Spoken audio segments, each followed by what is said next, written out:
When a friend, a colleague writes a book, you bring them on the podcast. So Randy Scheid has written a book, Giving Reimagined. Giving Reimagined. You're going to love this interview. It's about technology, AI, blockchain, and the opportunities in the philanthropic sector. So please, I hope you'll enjoy my interview with Randy. This is not episode 110, although the guest was on episode 110 earlier this year under the Consultant's Corner when we did a 4-part series. Randy Scheid has since written a book. So I said, Randy, you've got to come on the podcast, talk about the book. It's technology, it's AI. So Randy, welcome back to the I-501CU podcast, and tell the audience a little bit about what have you been doing the last 9 months? Well, in addition to my usual work and working with my clients in the philanthropic world, I've been focusing on finishing this book. And I'm really excited to say it's finally done. It's published. It's available on Amazon. It's something I've been working on for quite some time, but I think I finally made a decision at the beginning of the year that I need to wrap this up and finish it. So I've been working pretty diligently over especially the last 3-4 months to get this done, and excited it's over the finish line. Oh, I bet you are. I'm always impressed with anybody who writes a book. And I'm showing it up on the screen now, the title, and we're going to have an opportunity to show a little bit more. Giving Reimagined. Giving Reimagined, leveraging technology to transform the way we give. So it's clearly in our space. Yeah. Tell the audience, Randy, what inspired you to write this book? So, originally, kind of two things. Originally, it was just sort of like personal interest around technology and how it's changing. And, as I was saying earlier, I think one of the first parts of this book, a very small part in there, is something I put together in 2018. And I was just kind of interested around the concept, specifically with Bitcoin itself and the concept of the blockchain and sharing and the notion of decentralization with money. And I was like, that's really interesting. It's fascinating. So that was kind of a little pet project, and that evolved over the course of the few years, and looking at how AI has developed and really starting to transform other sectors. I started to look at how technology is being used within other sectors, like the financial sector, name it really, right? To really change the way that they practice, change their processes, change the way they obtain data and how they use that data. And I was really started to ask myself, like, how is philanthropy using technology? And there's some good use cases out there, but at broad scale, I think it's somewhat lacking in the sector. So that's really kind of the purpose of the book is, let's start to think about ways we can leverage this technology that is, both here and also emerging to transform the way we work.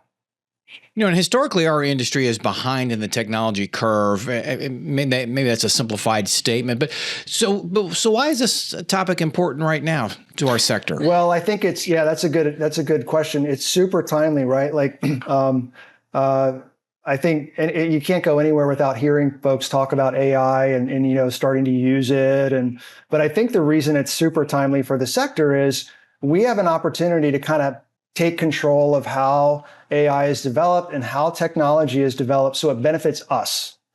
And a lot of what you see right now is, you see large corporations like Facebook and Meta, they're using technology to benefit themselves and to make money, right? They've got their glasses that just came out.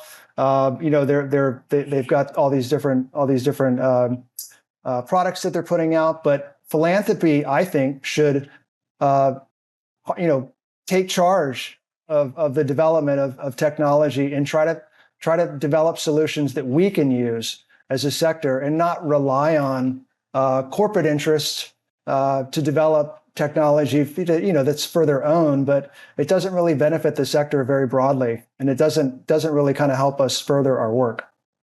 Oh, certainly. It's an opportunity for us to embrace the technology. Now, I've looked through the book. I've not had a chance to read the entire thing. And you talk about, it's important to distinguish. There are different types of technology. There's AI now, that's all the buzz. Yeah. Blockchain isn't necessarily, it's Bitcoin rides on blockchain. Right. Sense. It's just to educate the audience a little bit about, 3 or 4 of the main aspects of what we need to understand as we dive into your book. So AI is a big one. And I think it's probably the one with the most utility now because the solutions are readily available. They're built into systems that we're using. Everybody's got Copilot in their Microsoft, and you've got your Google. I don't know what the Google one is called. So we've got these systems that are already kind of overlaid into what most of us are already using. So AI is a big one. It's probably the most, the opportunities there are probably, probably the most likely to show some benefit in the short term. But there's other things that we could start using too. Sensors are a big one. If you think about, most of us are walking around with either, maybe an Apple Watch or some type of watch,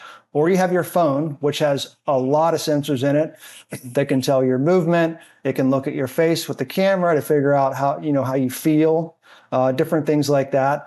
So sensors are a big part, in addition to AI. But then there's even some other, kind of use cases, if you will, that they're not as prevalent, but I think they're going to start playing a role in, maybe 5 years down the road. And this is all based on the concept of decentralization, which we talk about early in the book. But and this is, like you said, you pointed out that Bitcoin is laid on top of the blockchain, which you obviously know your Bitcoin, because not a lot of people even know the difference, right? But the blockchain allows us to do a lot of different things, one of which is create a new electronic currency, which is Bitcoin. The other thing that it's allowing us to do, though, is develop solutions and apps, if you will, on top of the blockchain that are also decentralized. And this is when it gets interesting, when you start looking at these, they're called layer 2 solutions, and you start thinking about the way that contracts are managed with your grantees, the way that projects are managed, the way you measure impact, the way that we look at, the contracting process in general, and you start laying those on there, and it really it gives you a lot more control around the project itself, but it creates new ways to manage projects with grantees, especially for collective impact projects. And it gives you the ability to kind of see in real time what's happening, who's doing what, how are they performing. So, those are admittedly a little bit farther out. There are a couple examples in the book where I point out some specific examples where it's already happening. But again, I just, maybe not for my generation, but, the glass generation and folks that are 25 right now, this is the mindset that they come in. And I think we should start thinking about that mindset and figuring out how we can overlay that into what we do. Seems like a tremendous opportunity, and I'm intrigued by those examples. Can you just give the audience one of the examples of how blockchain might be used? Just a really quick simple example. one. So there's actually an agency in Florida that's been using it for quite some time. And again, for the listener, the blockchain is the underlying ledger, if you will, for Bitcoin. There is an agency here in Florida that is using Bitcoin to transmit money to some of their clients. And you may ask, well, why do they want to do that? Why don't they just send them money? But their clients are victims of domestic abuse who do not want to be registering their name somewhere with the bank. Maybe they don't even have ID, so they can't access the traditional banking system. So an example like that is where something like Bitcoin can come in really handy, because you can transmit that directly from one person to another person, and there's no intermediary. It doesn't go through a bank. It doesn't go through Venmo. So it can go directly to that person. So that's a small instance, but we've seen this globally. At the beginning of the war in Ukraine, you had donors in the US sending Bitcoin to organizations in the Ukraine. Again, no intermediary, much faster. It gives you the opportunity to connect directly with the beneficiary using that currency. So I think that's something, we'll probably see more of it as it starts coming forward, especially now with folks that are, if they're really trying to stay under the radar in society, and maybe they're, worried about getting, picked up by ICE or something, and, but still doing good things and still in need, that's another way we could consider using it. And for those of us in Florida, of course, you're in Florida as well. We always worry about hurricanes and disasters and getting money after. So, is this an opportunity to get money into the hands of the people impacted directly? Because by removing the intermediary, you remove a layer of expense. Yeah. And you somehow using blockchain, you can not control, but you can monitor, right? Right. So the beauty of the blockchain is you can see who who actually has the money, right? It's a public ledger. Just as a bank knows who has their money that they give out or that you gave, the public ledger of the blockchain allows you to see who has it. So yeah, that's a great example. If there is a disaster, not to divert funds away from a great cause, but you can send your money to Red Cross.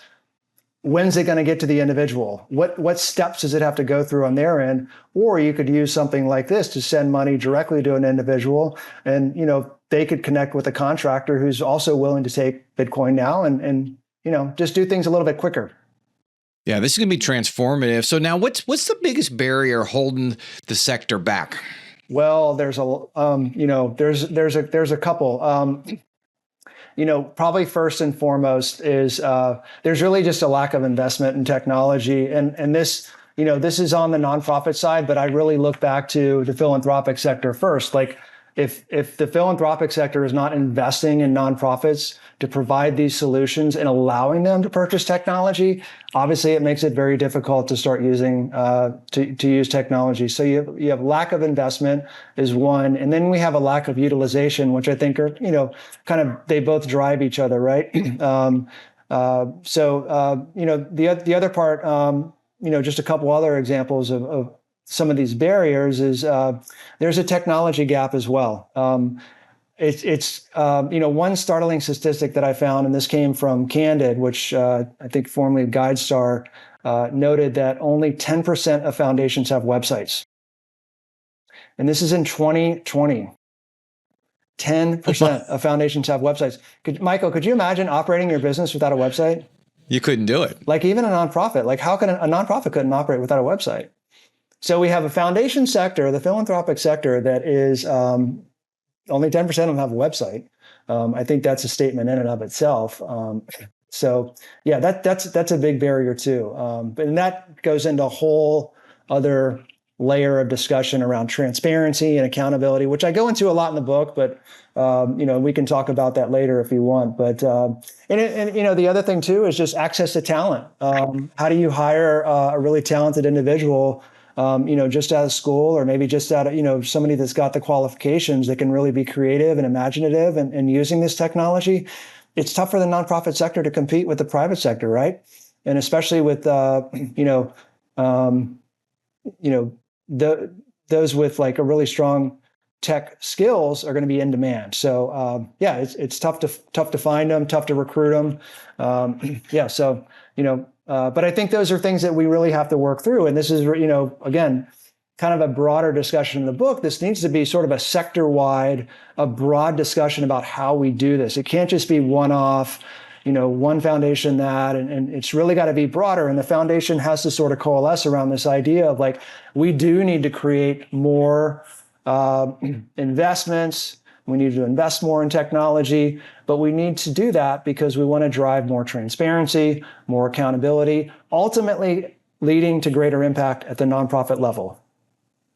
Yeah, you touched on this. I thought this statistic you cited in here that in the nonprofit sector, they invest about half as much as the for-profit sector in technology. And this is on an annual basis, which means it's compounding, which here we are 30, 40 years hence. Yeah. The investment in the for-profit private sector is tremendously different. Right. And what a shame, because in the nonprofit sector, you really could increase impact if you invested in that type of infrastructure, or dare I say overhead. But we've got to reimagine. That's why your title, Giving Reimagined, right. Giving Reimagined. Let's look at it differently, because you can make greater impact if you invest in things like technology. Absolutely. And if you have a sector that's with only 10% of their participants have a website, that tells you that they probably do not value investments in technology. So we need to change that, right? We need to reorient the sector and change that value proposition. Michael, the problems that we all get up every day and try to solve, homelessness, hunger, global warming, those problems are not getting easier. They're only growing, right? They're building. So at the same time, the sector should be also building new solutions, building on technology, taking advantage of the capabilities that this new technology has. I think that's critical for us to start doing that. Well, and hopefully with your book, this will start the transformation. I'm curious, we both work with a lot of nonprofits, a lot of funders, and you hear concerns about ethics in AI. Yeah. So I'm going to target on AI, ethics in AI. How do you respond to that?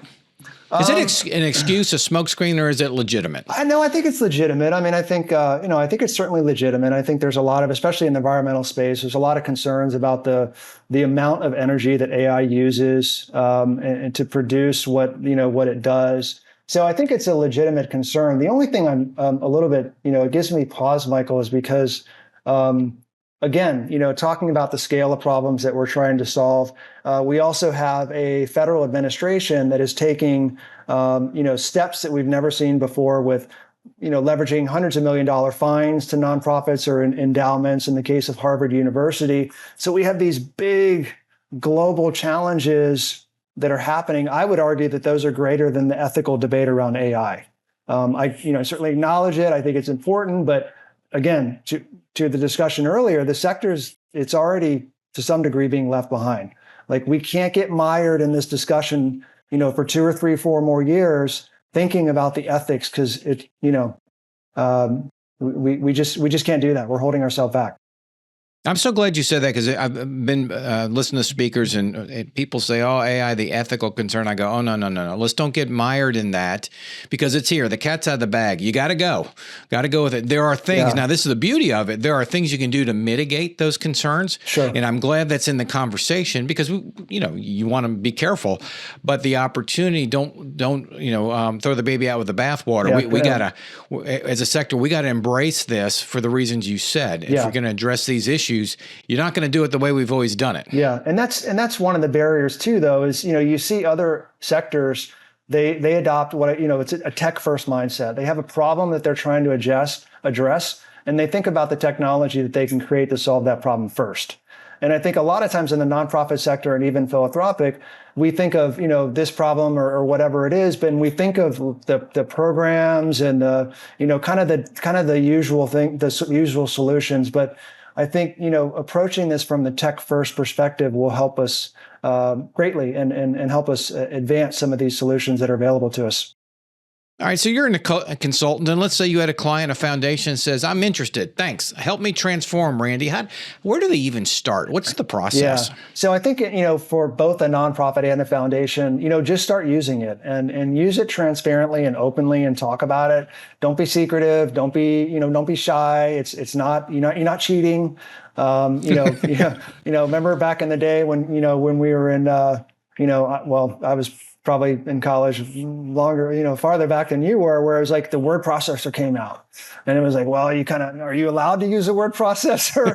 Because you're a professor. Like, hey, you're supposed to be using a typewriter. This should be written by hand. Kind of feels that same way too. But just start using it. Use Copilot, use Claude, pay the subscription fee for ChatGPT, and just start using it and see what it can do. Have internal discussions at your nonprofit, your foundation. Hey, I was thinking about using it this way. This is how I used it. Just share some of those learnings. Now, one thing about that too, though, is be smart about how you use it. I always say use the subscription level. If you're using the free tools and you upload anything in there, assume that anybody can find that, okay? So if you have donor data, don't put that in ChatGPT because it's out in the internet. Good advice. So, right. Yes. So the security and privacy is a part of that. And I think the other thing that especially with the philanthropic sector is let's have a discussion amongst ourselves, but also with our grantees and our nonprofit partners. Hey, let's talk about AI. How are we using it? How can we leverage this technology? And you sort of chuckle because, I'm sure you've heard this too. Like you hear from foundation staff and they're like, we're getting these grant applications and we just know they're written by AI, which is fine, right? Like, 80% of a grant is really already done. It's that 20% you need to write to make it personal for that foundation. So let's have a conversation. Let's get foundations and nonprofits in the same room and say, hey, what's the purpose of a grant application? Like I wrote my first grant application in 1998. And we're still writing grant applications. Like, do we need these anymore? Surely there's some way to judge how an organization works and what their impact is other than a writing contest that feels like something out of third grade, right? So yeah, those are two easy ones. And then I think there's it's kind of a broader sector-wide discussion. It's a ripe time for that. I think that the sector really should kind of take this on and say, okay, how are we going to advance this, and how are we going to start using some of this technology so we can benefit everyone? Oh, I appreciate that. Now, Randy, tell the audience that's listening, where can they find the book and order it? And I know where, because I already have a copy, but share with the audience, and then also where they can find out more about you. That's right. We're going to hold on the book. Yeah. There you go, Randy. Tell us. It's available on Amazon. We're all, what is it? We're all good things are sold, or was that Barnes & Noble? Yeah, I don't know. Available on Amazon. If you see me anywhere, grab me. Sometimes I got an extra copy. I can give you one. But yeah, Amazon is where it's available right now, Michael. Thank you for asking. And where can they find out more about you and your business? RandyScheid.com is my consulting website. So you can go there and you can see me there and learn more about my backstory and learn a little bit more about what else I do. Well, you're doing great things, and you have in the industry for a long time, Randy. Now you're working to transform, and I'm excited to see what happens with the release of this book and as people start to engage you and see what we can do with it, and really appreciate you coming on the podcast today. Thank you so much thanks so much for having me, Michael. All right. No, he is not a bot. This really is Recapping with Reed. Reed Corley, your 3 takeaways from our interview with Randy Scheid. Never thought about that. I guess it could make the job a little bit easier. But so my first takeaway is, at the end, you ask Randy, if a client asks, I'm interested in this, but where do I start? He advised to just start using ChatGPT or Gemini, but be transparent about it. Be smart about how you use it. Don't give it confidential information, donor data, anything like that, especially on a free plan, because it will be used to feed their algorithm. So, but just start using it. Like, see what it can do for you. Yeah, it's like anything else. Number 2. Start to think about, or the sector needs to start thinking about, how technology can be used to solve the problems. Right now, we think about the traditional programs that all nonprofits traditionally have used, but start to think about technology first as the solution, not later. Yeah, and I'm convinced the smarter people got to figure that out, but there is opportunity out there. And number 3. We are still in the relative infancy state of this AI and technology, and the sector does have the opportunity to take control of how it's developed right now, so it can benefit the philanthropy sector. Right now, every business, I would argue that probably 95% of businesses in the country are using AI. Like, we should have 95% of nonprofit agencies and foundations using AI as well. Right now, we're still young. We can take advantage of how it's developed. Yeah, that's absolutely right. Just begin. Just embrace it. There you go, ladies and gentlemen. Our conversation with Randy Scheid and Recapping with Reed. And we will, I-501, see you next week.